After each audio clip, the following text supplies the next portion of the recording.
Hello, I'm Linda Lee Cadwell, and I welcome you to this special Laserdisc edition of Dragon, the Bruce Lee story. The film you're about to see is the story of a real human being, a struggling person, a loving person, with a great many levels to his character. When I first spoke to Rob Cohen, the director and co-writer of Dragon, about making a motion picture of my husband's life, I told him that I wanted people to know about Bruce Lee the man, not just the powerful martial artist, but also the loving husband and father, the philosopher and the teacher. Rob's creation is the story of that man. Even before Bruce Lee was a role model to millions of young people, he was a role model to his own children. Before he was a heroic image to people all over the world, he was a hero in our own lives. Dragon will give you insight into Bruce Lee, the man who became a hero. As you'll see from watching Dragon, Bruce had a tremendous energy. In fact, as a child he was called Mo Si Tong, Chinese for never sit still. This energy fired the creative essence of his entire being. He had the remarkable capability of channeling this energy, focusing it, disciplining it to serve his goals. This high-intensity energy is also the essence of this film. Bruce could be funny and lighthearted. I've never laughed so much in my life as I did when I was with him. And he could be tender and kind. He had so much to give in his life, and he gave it all.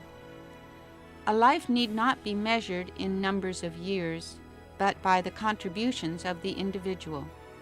By this measure, Bruce was a sage. St. Augustine once said, "The key to immortality is first living a life worth remembering." There was also a much deeper side to Bruce's personality that Dragon tells especially well, and that is his philosophical side. Immersed in the Eastern and Western philosophies, Bruce was a great and deep thinker, always contemplating life and the meaning of his own existence. Through study and intuition, he had an inner awareness of his own potential, and he strove constantly to fulfill it. He was a student, a teacher, and an artist. To him, the discipline of martial arts was not just a means to fight better, it was a way to live better through the perfection of his mind and body. By increasing his powers of awareness through self-knowledge, Bruce was constantly fine-tuning his inner perceptions and their relationship to things going on around him. Through his own process of self-evaluation, he evolved his own way of martial arts, which he called Jeet Kune Do. When he was offered the chance to make films, Bruce saw an opportunity to show his beloved Chinese culture and his special art to millions, and as usual, he focused all of his energy on it. Here was a chance to communicate to people how he felt about the martial arts, and to show his way of living it, and to show the world the unique power and beauty of Asian culture. The world of the motion picture became the best classroom for the teachings of the little dragon, Lei Xiulong. With his new ambition, though, came new boundaries, mostly in the negative ways that Asians were depicted in film and television.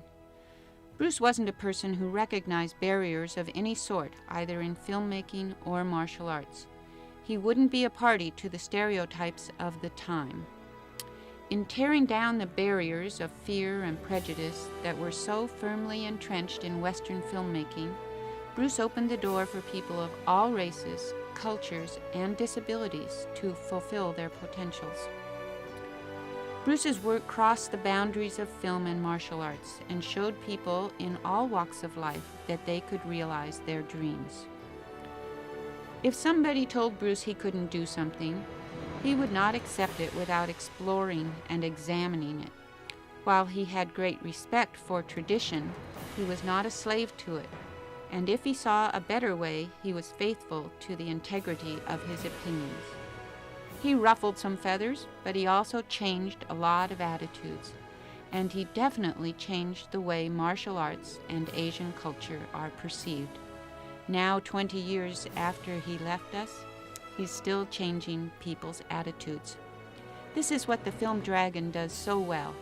It does not show Bruce Lee a Chinese man, or Bruce Lee a fighting man, or Bruce Lee a family man. It is all of these and none of these. Dragon is about Bruce Lee, a real human being. I'm often asked to speculate on what Bruce would be doing now if he were still here. I think it's safe to say that he would still be involved in film. He loved film, and it was his passion to share his philosophy with the whole world through a medium that could entertain as well as inform. He would probably have continued to write and produce his own pictures and to create opportunities for others to create their own special kind of art. And Bruce, I am sure, would have loved Dragon. Rob Cohen has done justice to the man, and as for Jason Scott Lee, I almost feel that it was worth waiting for all this time for Jason to grow up and be old enough to play Bruce. I sincerely hope you enjoyed Dragon, the Bruce Lee story. Watch it with the knowledge that you are indeed witnessing the true humor, wisdom, and yes, the power of the man I knew.